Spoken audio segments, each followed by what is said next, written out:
پاکستان میں رواں سال معاشی شرح نمو 3.6% رہنے کا امکان، معاشی ترقی کی رفتار حکومتی تخمینوں سے کم رہنے کا خدشہ۔ IMF نے عالمی اقتصادی صورتحال پر تازہ ترین رپورٹ جاری کر دی۔ IMF کے مطابق حکومت نے رواں مالی سال معاشی شرح نمو کا ہدف 4.2% مقرر کر رکھا ہے۔ پاکستان کی معاشی شرح نمو عالمی معاشی ترقی کی رفتار سے بہتر رہنے کا امکان۔ عالمی معیشت 2025 میں 3%، 2026 میں 3.1% شرح سے ترقی کرے گی۔ عالمی سطح پر مہنگائی میں کمی اور مالی حالات میں بہتری آ رہی ہے۔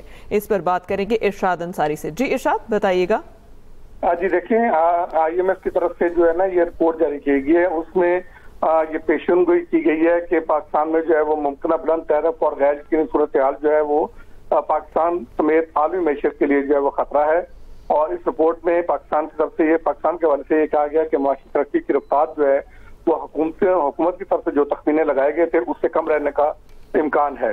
اور رواں سال جو ہے پاکستان کی معاشی گروتھ 3.6% رہنے کی توقع ہے، اور حکومت نے جو معاشی گروتھ کا ہدف رکھا ہے وہ 4.2% رکھا ہے۔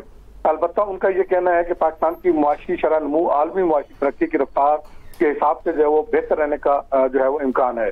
عالمی معیشت سال 2025 میں 3%، 26 میں جو ہے وہ 3.1% رہنے کی توقع ہے، اور اسی طرح عالمی سطح پر مہنگائی میں کمی اور مالی حالات میں جو ہے وہ بہتری آ رہی ہے، اس کا امپیکٹ پاکستان میں آئے گا، اور پاکستان میں مہنگائی کی جو صورتحال ہے وہ بہتر رہنے کے امکان ہے۔ جیو پولیٹیکل جو کشیدگی ہے وہ ابھی بھی جو ہے وہ عالمی اقتصادی جو صورتحال ہے اس کے لیے اور اس میں استحکام کے لیے ایک سب سے بڑا چیلنج ہے، اور اگر